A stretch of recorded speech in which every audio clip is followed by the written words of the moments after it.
Šis vārds ir saulaicīgs. Šis vārds ir šim brīdim, tagad. Nekavējoties ieeja apsolītajā zemē. Šis ir Dieva noteikts īstais brīdis priekš tevis. Laiks ir tagad. Dievs ir tieši laikā. Dievs teica, ka šis ir vārds tūlītējai rīcībai. Šis nav vārds, ka no šī brīža pēc 10 vai 15 gadiem ieiet. Dievs uzsvēra vārdu nekavējoties.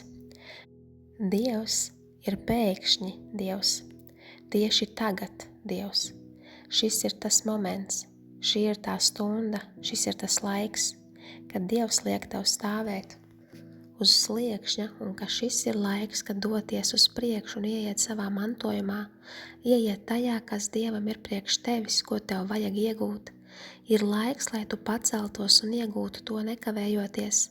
Tas ir tāpēc, ka Dievs vēlas, lai tu zini, ka Viņam ir kādas lielas lietas sagatavotas priekš tevis.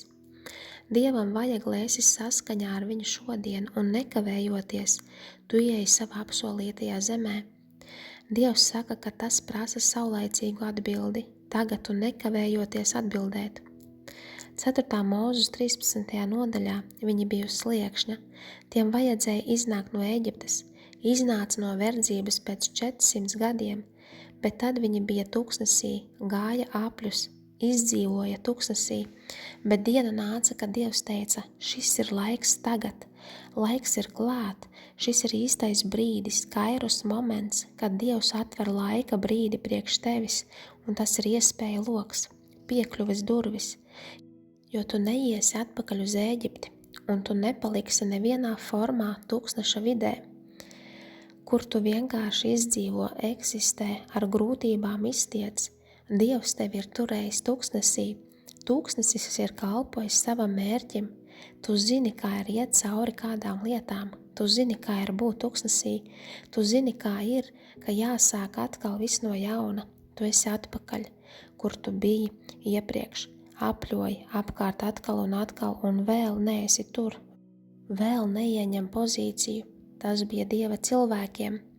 4. Mūzes 13:30. Tad Kālebs apklusināja tautu Mūzes priekšā un sacīja, mēs ieiedami, tūlīt iesim uz turieni, un mēs to arī iegūsim, jo mēs ar varu to ieņemsim. Ieiet apsolītajā zemē nekavējoties, viņš jau bija sūtījis viņus izspiegot zemi. Viņi zināja, ka tā ir īsta lieta, jo viņi iegāja tajā zemē un tie atnesa taustāmus augļus, milzīgus augļus. Tas bija sagatavots priekš viņiem, viss, par ko viņi sapņoja, un Dievs saka, šis ir tas brīdis. Tu tagad ieies iekšā. Kālebs un Jozuvā tie bija gatavi iet augšā nekavējoties, bet pārējie nevēlējās doties, jo baidījās. Bet Kālebs atpazina dievišķo laiku, atpazina tūlītējo brīdi, īsto brīdi. Kālebam neuztrauc, ko pārējie teica. Viņš teica, ka mēs esam spējīgi. Dievs tev tagad saka, ka neviens milzis tevi neapturēs šajā stundā, pat ne mentāla verdzība, slimība, ne trūkums. Dievam ir kaut kas labāks priekš tevis. Kālebs saprata, Dievs bija runājis, atlikšana ir beigusies, nav laika kavēties, nav laika šaubīties. Nenovērtē par zemu sava Dieva dotās, svaidītās spējas. Tie milži nevarēja viņus apturēt, tā bija viņu mentāla attieksme, kas atturēja viņus. Tie fokusējās uz nepareizo lietu. Dievs tev saka, ka tev jāatstāja vairums. Pretojies, ko vairākums saka, jo viņi nedomā, ka tev tas var būt. Tev vajag iet uz priekšu un teikt, ka šeit mēs šķiramies. Nepiekrist. Man tas būs, es to izdarīšu, Dievs to man dos. Dievs to man ir apsolījis. Laiks pierādīs, ka Dievs ir tavā pusē.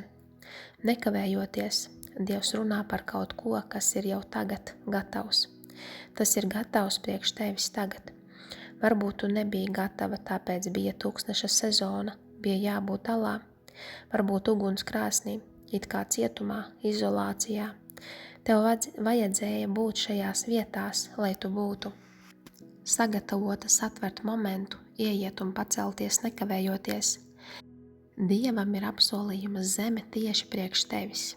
Kāds no jums ieiet apsolījuma laulībā, apsolījuma ģimene, mierā, prieks, pārpilnība. Tagad tu tajā ieej, tajā tu tagad vari iekāpt. Skaties un redzi, tāpēc Dievs tev deva vīziju, sapni, jo Dievs vienmēr tev dod ieskatu pirms tu tajā ieej.